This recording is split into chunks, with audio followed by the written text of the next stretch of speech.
अस्सलामुअलैकुम दोस्तों, मैं हूं खालिद मोइन और अदबनामे में आज हम ज़िक्र करेंगे एक शख्सियत, एक स्टार के हवाले से, एक ऐसी शख्सियत का जो बेहद मकबूल है, बेहद मशहूर है, आप सबकी पसंदीदा भी है और मेरी भी बेहद पसंदीदा शख्सियत है। ये शख्सियत एक शायर की है और एक ऐसा शायर जिसने अपनी इनफरादियत के जो रंग बिखेरे, तो ऐसे बिखेरे कि वो पूरी उर्दू दुनिया में एक खुशबू की तरह बिखर गया।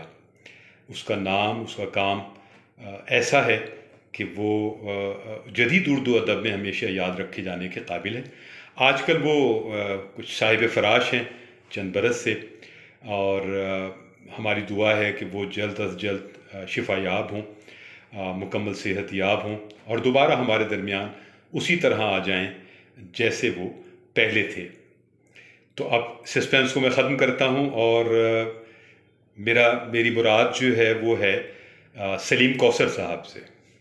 जी हाँ, सलीम कौसर साहब, यकीनन आप उनकी शायरी से, आप उनकी शख्सियत से अच्छी तरह मुतारिफ़ हैं और उनकी किताबों से।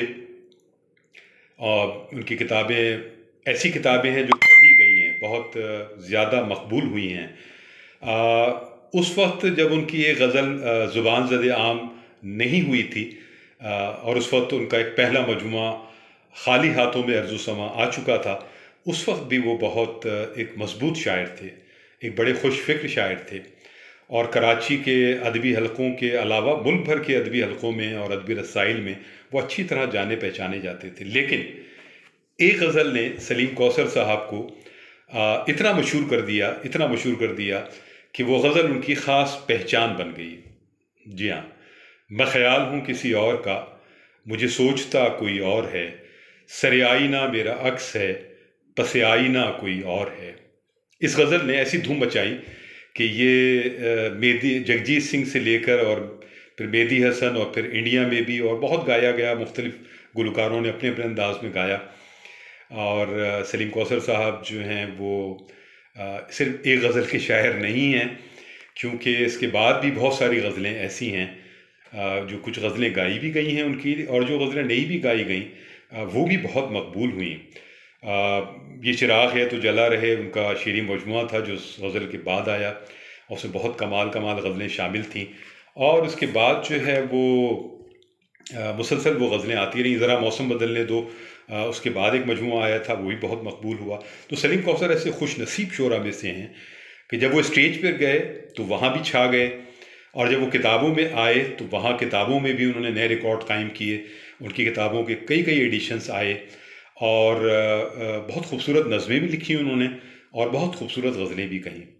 और वैसे ही वो बहुत खूबसूरत आदमी हैं, बहुत शायरी से और वफूर से भरे हुए और बहुत जज्बात से लबरेज़ और बहुत मोहब्बती और बहुत उजले इंसान और शायर। मेरी मुलाकातें उनसे 87-88 से शुरू हुई और मैं पीटीवी जाया करता था। वहाँ जब ताजदार आदिल साहब होते थे, इकबाल हैदर साहब होते थे और कुछ मेहरबान होते थे हमारे, तो फिर मेरी मुलाकातें वहीं सलीम कौसर साहब से भी शुरू हो गई। और फिर मैं ख़ास तौर पर वक्त निकाल कर उनके साथ, उनसे मिलने के लिए जाता था और हम घंटों जो है उनके पास भी बैठते थे उनके ऑफिस में, और फिर कैंटीन आ जाते थे और कैंटीन में भी घंटों हम बैठते थे, चाय चलती थी, खाने चलते थे और बहुत मोहब्बत से और गर्मजोशी से वो बहुत अपनाइयत से मिलते थे हमेशा, और अपने सारे काम छोड़ देते थे और वो बिल्कुल एक खलवत के आदमी हो जाते थे। अरचन के बड़े थे मगर दोस्तों की तरह रहते थे, शफ़क़त फरमाते थे, मोहब्बत करते थे और हम भी उनसे बहुत टूट कर मोहब्बत करते थे और उनकी बेहद बेपनाह इज़्ज़त करते थे। और मुझे वो भी याद है कि वो जो है पीटीवी के बैक साइड पर जो कॉरिडोर है एक बड़ा सा, उस पे वो हॉकी खेला करते थे। जी हाँ, सलीम कौसर साहब जो हैं वो 1 घंटे या 1.5 घंटे करीब या सवा घंटे वो रोज़ाना की बुनियाद पर और कुछ दोस्तों के साथ जो पीटीवी के ही थे, तो वो हॉकी होती थी। और हॉकी आपको मालूम है कि एक बहुत मर्दाना खेल है जिसमें दौड़ने और डॉज देने के अलावा हॉकी भी होती है, और कोई रॉन्ग साइड पर आ जाए तो वो शायद फिर वो हिट भी हो जाता है। तो सलीम कौसर बहुत अच्छे खिलाड़ी थे हॉकी के, और उनकी जो ये स्पोर्ट्समैन स्पिरिट है वो उनकी ज़िंदगी में भी उनके साथ रही, और हॉकी में भी बहुत वो शरीफाना अंदाज में खेलते थे, हिट वगैरह नहीं करते थे। तो बड़े मज़े की सूरत हाल रही है उनके साथ। और बहुत खूबसूरत शामें गुजरी हैं, दोपहरें गुजरी हैं, और फिर मुशायरों में भी उनका साथ रहा। और वो जब मशहूर हुई उनकी गज़ल और फिर हमने वो शोहरत का दौर भी देखा, तो उसमें भी बहरहाल वो चंद ख़ास दोस्तों के साथ उनका रवैया वैसे ही रहा, या अमूमी तौर पर शायद वैसे ही रहा। कुछ लोग ज़ाहिर है कि होता है थोड़ा सा शोहरत मिलती है इंसान को और वो मुख्तलिफ लोग उसकी तरफ बढ़ते हैं, तो थोड़ी सी तब्दीली तो आती है, वो नेचुरल है। लेकिन सलीम कौसर साहब में जो है कोई बड़ी तब्दीली मैंने महसूस नहीं की, और वो उसी दिल जमी से, उसी मोहब्बत से और उसी रफ़ाक़तों के साथ जो है वो चलते रहे। अपने सीनियर्स के साथ भी उनका रवैया बहुत मौदबाना और अदब वाला रहा। जैसे जॉन एलिया, जैसे उबैदुल्लाह अलीम, और जो उनके हम असर थे मसलन उनके जमाल सानी या साबिर ज़फ़र, या इस तरह और हमारी नस्ल नसरैन जाफ़री और जावेद सबा और अजमल सिराज और अहमद नवेद और बहुत से लोग ज़ाहिर है, तो उनसे भी उसी तरह मोहब्बत से मिलना उनका, और सबसे रब्ता रखते थे और लोग भी उनसे मिलने जाते थे। तो उनकी जो शायरी है उसमें बड़ी ज़िंदगी है, शायरी में उनके कई शेड्स हैं। और एक शेड तो उनका इश्क का है, वो इश्क का बड़ा ज़बरदस्त शेड है। चाहे जाने का जुनून है मुझे और ऐसे में मेरी तन्हाई तेरे नाज उठाने से रही। चाहे जाने का जुनून है मुझे और ऐसे में मेरी तन्हाई तेरे नाज उठाने से रही। और दुनिया अच्छी भी नहीं लगती हम ऐसों को सलीम, दुनिया अच्छी भी नहीं लगती हम ऐसों को सलीम, और दुनिया से किनारा भी नहीं हो सकता, और दुनिया से किनारा भी नहीं हो सकता। कहानी लिखते हुए, दास्तां सुनाते हुए वो सो गया है मुझे ख्वाब से जगाते हुए। और तुमने सच ये भी एक रवैया उनके यहाँ बहुत ज़्यादा है। तुमने सच बोलने की जुर्रत की, तुमने सच बोलने की जुर्रत की, ये भी तौहीन है अदालत की, ये भी तौहीन है अदालत की। और हमने तो खुद से इंतकाम लिया, तुमने क्या सोच के, तुमने क्या सोच कर मोहब्बत की। तो ये मोहब्बत और जो समाजी नाइंसाफ़ियाँ हैं, ये तो कंडम ऑफ कोर्ट वाला मामला भी है, तुमने सच बोलने की जुर्रत की। तो सलीम कौसर के यहाँ एक एहतिजाज की लय भी है बहुत शदीद दर्जे की। तुम हमें क्या नई मंजिल की बशारत दोगे, तुम हमें क्या नई मंजिल की बशारत दोगे, तुम तो रास्ता नहीं देते हमें चलने के लिए, तुम तो रास्ता नहीं देते हमें चलने के लिए। ये शहर समंदर के किनारे पे है आबाद, इस शहर में रहना भी तो औकात में रहना। तो ये एक उनका जो एहतिजाजी जो एक लय है, और एक समाजियात और सियासियात और तहज़ीब के धारों से मिलकर जो मुखालिफ धारे हैं उनके मुकाबिल आकर वो उनके अंदर एक एहतिजाज की बहुत शदीद लहर है। और वो इंसाफ की बात करते हैं और वो ईमानदारी की बात करते हैं। तो वो इश्क हो या समाजियात हो या तहज़ीब हो या अदब हो या और रवैये हों, उन्होंने सच को बहुत मुक़द्दम रखा सलीम कौसर साहब ने। और उनकी आवाज़ बहुत दूर तक पहुंची, पूरी दुनिया में मुशायरे पढ़े और वो बहुत पसंद किए गए, क्योंकि एक तो उनकी शख्सियत है बहुत ज़बरदस्त मुतासिर कुन, और फिर उनके जो शेर पढ़ने का अंदाज़ है वो बहुत कमाल का है। वो पूरे अपने वजूद की गहराइयों से और अपने दिल की और रूह की गहराइयों से वो शेर को डिलीवर करते हैं।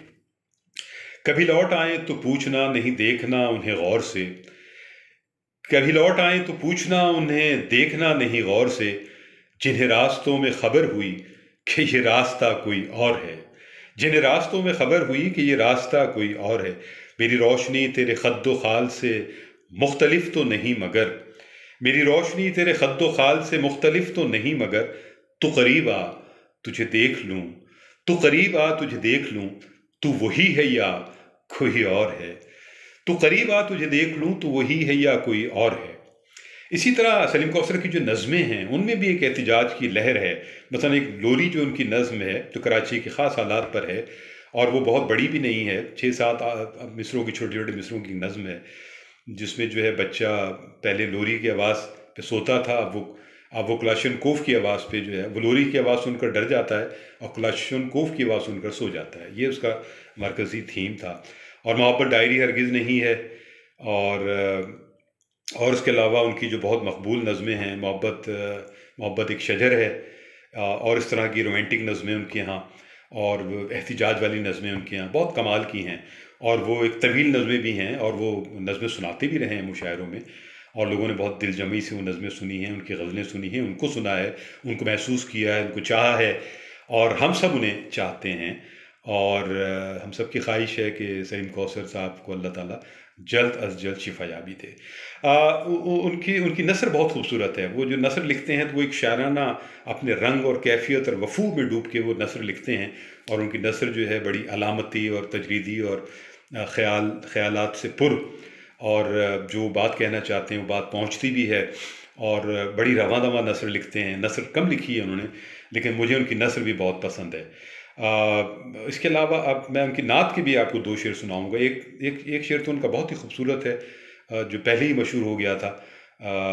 मेरे हाथों से और मेरे होठों से खुशबुएँ जाती नहीं, मेरे हाथों से और मेरे होठों से खुशबुएँ जाती नहीं, मैंने इसमें मोहम्मद सल्लल्लाहु अलैहि वसल्लम मैंने इसमें मोहम्मद सल्लल्लाहु अलैहि वसल्लम को लिखा बहुत और चूमा बहुत। क्या कहने। इसी तरह एक बहुत नात की महफ़िल नहीं थी, बल्कि गज़ल की महफ़िल थी, और उसमें कुछ ऐसे लोग भी बैठे हुए थे जो ज़ाहिर अक़ीदे के बिल्कुल बरख़िलाफ़ थे सलीम कौसर साहब के, और मैं बड़ा मुतासिर हुआ। मैंने वो ऑडियो सुनी थी, और उसमें उन्होंने एक शेर पढ़ा था, और जिन शख्सियात को मुखातिब करके पढ़ा होगा वो भी आप समझ जाएंगे। वो शेर ये था नात का, वो पूरी नात ही बहुत खूबसूरत थी, और एक गज़ल की महफ़िल में ये नात सुनाना एक ऐसी जुर्रत का इजहार था जो सलीम कौसर कर सकते थे, और वो करके दिखाया उन्होंने।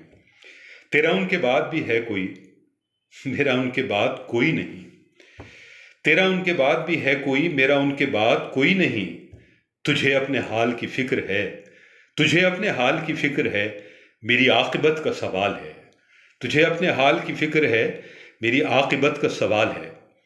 तो ये जो आक़िबत का सवाल है जो सलीम कौसर के अंदर कहीं जागता रहता है, और वो इस जुर्रत पर उकसाता है कि चाहे उनके बड़े हों, पेशरो शायर हों, उनके महबूब शायर हों, या ऐसी महफ़िल हो जहाँ और तरह के लोग बैठे हों, लेकिन उन्होंने ये नात पढ़कर जो है बहुत कमाल किया, बहुत जुर्रत की बात की। मैं उन्हें सलाम पेश करता हूँ, और सलीम कौसर साहब के लिए मैं दुआ गो हूँ। आप सब दुआ गो हैं कि अल्लाह ताला उन्हें जल्द अज़ जल्द शिफ़ायाब करे। एक बार वो फिर कराची के मुशायरे, दुनिया भर के मुशायरों की रौनक बने, और उनकी किताबें आती रहें। वो इसी तरह शेर कहते रहें, शेर तो अब भी कह रहे हैं और कमाल शेर कह रहे हैं, तो वो शेर कहते रहें, मुशायरों में आएँ, और गज़लें कहते रहें, नातें कहते रहें, और नज़में कहते रहें, और ज़िंदगी जो भी उनके अपने अंदर है वो सब अल्फाज में, और कहीं नातों में, और कहीं शायरी में, और कहीं गुफ्तगू में, और कहीं नसर में वो ज़िंदगी दौड़ाते रहें, ज़िंदगी हमारे अंदर भेजते रहें।